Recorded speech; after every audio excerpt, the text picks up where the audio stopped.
Hey friends, if you wish to fix Windows Update error 0x80242016 on your system, then please watch this video. I will guide you through the resolutions.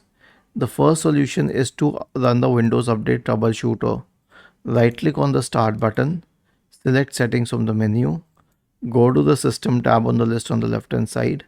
In the right pane, select Troubleshoot, select Other Troubleshooters and click on Run corresponding to the Windows Update troubleshooter. The next one is an SFC scan. Search for command prompt in the Windows search bar. Click on Run as administrator. Type the command sfc /scan now and hit enter. Last is to reset the Windows Update components. So we have a script for this.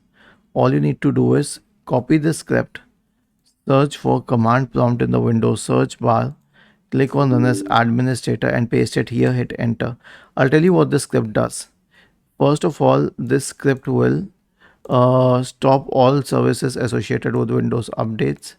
Then it will delete the profile for Windows updates. Then it will delete the contents of the software distribution and cat root 2 folders.